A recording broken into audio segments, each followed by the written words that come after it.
Hi everyone, it's Elizabeth here. So I wanted to share some thoughts just in regards to the modern witch hunt continues.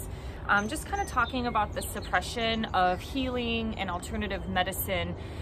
You know, we have this battle right now. I've talked about it in many different videos between the artificial and the natural world. But what is going on is that you have a battle between kind of Newtonian science and physics and then quantum physics. And quantum physics, the basis of it is that everything is interconnected, and it is a new form of science that has kind of been in development over the last 100 years. And it is a type or form of science that is starting to understand the spiritual healing experience on a deeper level. We've seen alternative medicine get a lot of gain throughout the last few decades. For example, even like the Cleveland Clinic and Yale University has adopted Reiki into their hospital systems, as well as acupuncture to help with the healing process, especially for cardiac patients. So this is great. However, what's happening right now, especially in this COVID environment, is that there is a lot of suppression of anybody who questions modern medicine, or a suppression for anybody who is a massive advocate for some form of natural healing. I do believe that balance and harmony and homeostasis, everything always comes back to the middle. There are some people in the alternative world who have gone a little too far. Like many years ago, some guy brought a lot of people on a healing experience to a Native American sweat lodge. I think it might have been in the Southwest. And people were so overly hot by it, and he wouldn't let them leave, saying it's the power of your mind, and you know, people died. So he was obviously charged. That's where alternative medicine and healing goes a little too extreme, when somebody is having a physiological response, but you're trying to suppress that ability to be able to breathe or to cool down or things like that. So that's where things go too far. But your general basis of alternative medicine, whether it is massage therapy, yoga, meditation, all of these things work on such a deeper level.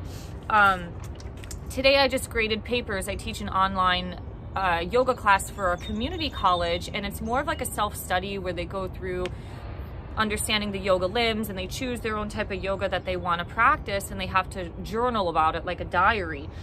And the one thing that I read in like 3 different articles today was that I was raised with anxiety, and after 3 weeks of yoga, I've noticed drastic changes to my mental state. I'm not as anxious. I don't go into taking a test having high amounts of anxiety. They're noticing these natural organic changes. One girl noted today that the moment she stepped on her yoga mat in week 2, she just started crying for no apparent reason, because she suppresses all those emotions. So a lot of these alternative therapies, whether it is acupuncture, yoga, whatever, Ayurveda, these things naturally, organically open up the system and the emotional and the spiritual body to be able to release out any suppression. And why I also wanted to do this video is because I sell vintage and antiques. There was a vintage store closing in Ballard, and I picked up this book. It's the book on ginseng. And so I just opened it up. This is a book from 1974. And the first words are, modern medicine is making us sick. Synthetic drugs, x-rays, surgery are sources of stress. Disease, aging, and nervous disorders are the results of stress. Is it any wonder why today we are substituting new illness for old sickness? What can help us resist the ravages of stress without producing harmful side effects? For thousands of years, the people of Eastern Asia have used ginseng, a natural remedy that comes from the root from the wild forest of a wild forest herb.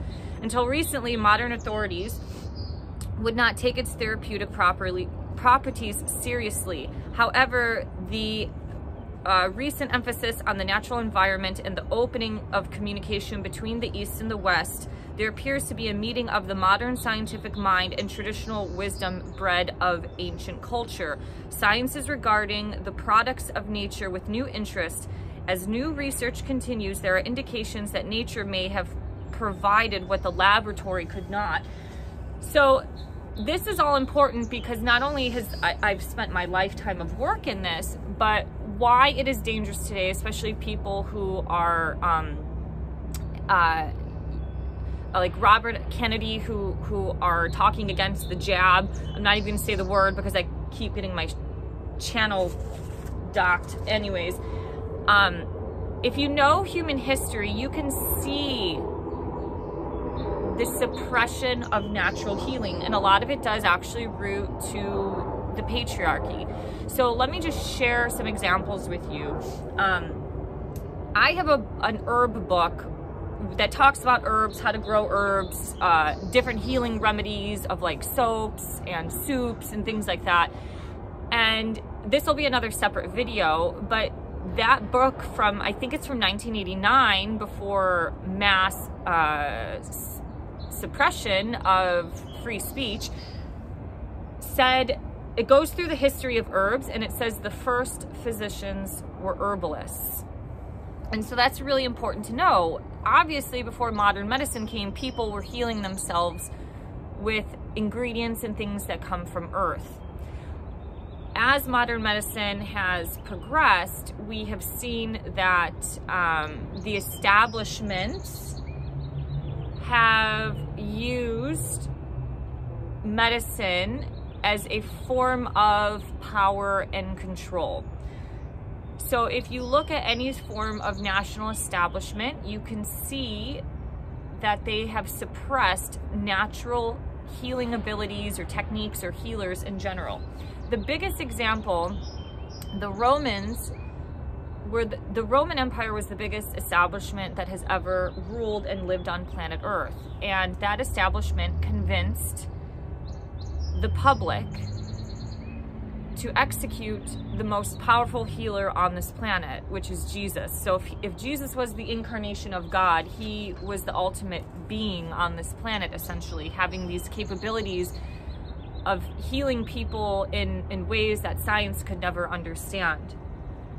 When I was in Scotland, I went to the Highlands, and the tour guide at the time was just showing, like, this is an area where Scottish women, also known as aromatherapists, were labeled as witches, and if they sunk in, they were thrown into this lake or this river, and if they sunk, they were innocent. If they floated, they were witches, and they were publicly executed.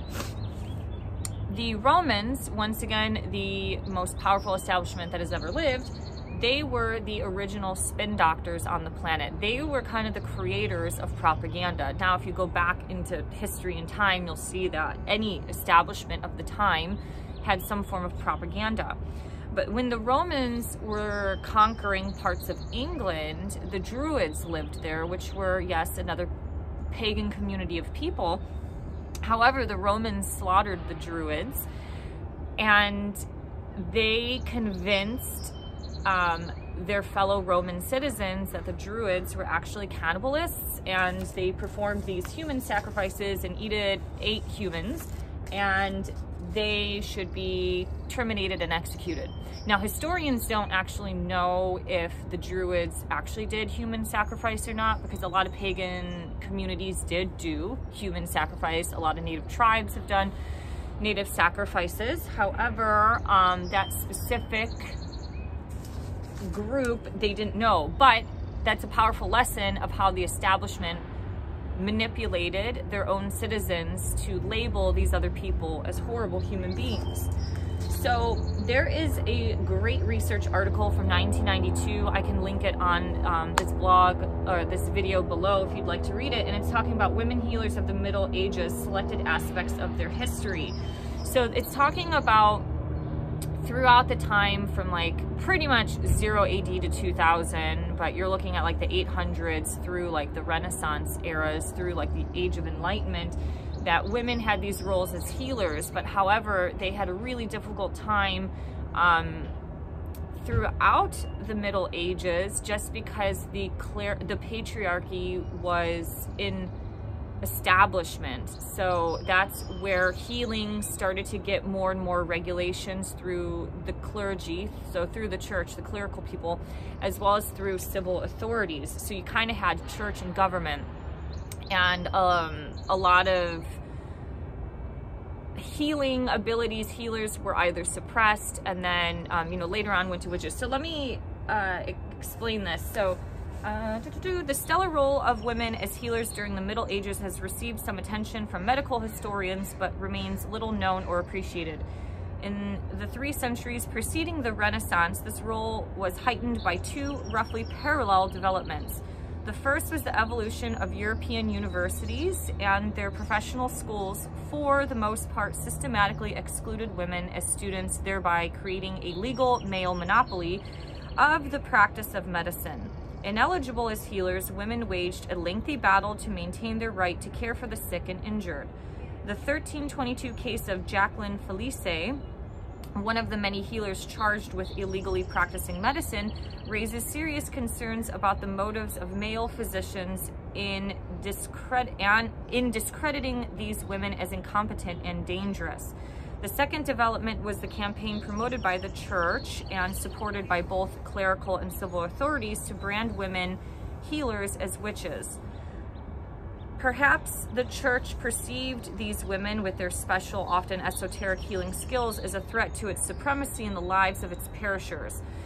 The one thing I will say is when I did start to, when I was living in Europe and I went to Scotland, I did a lot of research on witches, and there actually was a guy that did his whole university work on witches, and witchery was used as social cleanse. So first it started to suppress the actual women or the people practicing witchcraft, which I'm sure at the time there were some people who were entering the more demonic realms. That stuff did happen, but your just basic herbalist or aromatherapist was labeled as a witch. However, that manifested into a form of social cleanse. So they started labeling men and women. It was specifically women, but people who were misfits and outcasts in their society, especially in England, they were labeled as witchcrafts to burn or be hung at the stake.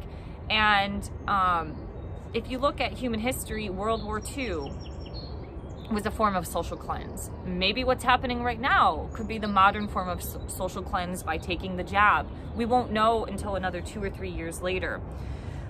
My whole point of this video is that the establishments have always ruled over alternative therapy. Now, what we're seeing today with the birth of the internet and the suppression of Green Med Info, Robert Kennedy, anybody, Dr. Mercola, it is another establishment. It is the tech people suppressing the voice of alternative therapy. And you have to question, does this suppression benefit the powerful establishments of Monsanto, Big Pharma, the FDA, the hospital system? Because the more healthy you are, we've known this for years, the healthier you are, the less medical expenses you have, the less medical expenses your insurance, your employer will have to the insurance companies. So if you're not sick, no one's making if you are well, people aren't making money. If you're sick, people are making money. So going back to understanding how history has ruled over alternative healing, it says that the period between the 4th and 16th centuries witnessed profound social and economic dislocations as Europe evolved from scattered small fiefdoms into larger, increasingly centralized ruling units. So if you really know some form of Viking history, when like King Alfred wanted to make an England, the whole age of Pisces was the preparation of people moving from these small clustered communities of people, whether they're Vikings here, Romans there, whatever, the pagan groups. The age of Pisces was the beginning of what we're experiencing now to move forward toward a one world globe, a one world government, an NWO. So the last 2,000 years has been the form of the making by taking tribal communities and making bigger and bigger and bigger states, communities, nations, countries, continents. Does that make sense? Now in the age of Pisces, or excuse me, age of Aquarius that rules brotherhood, you're seeing us want to unite on a global scale and not just on an individual scale.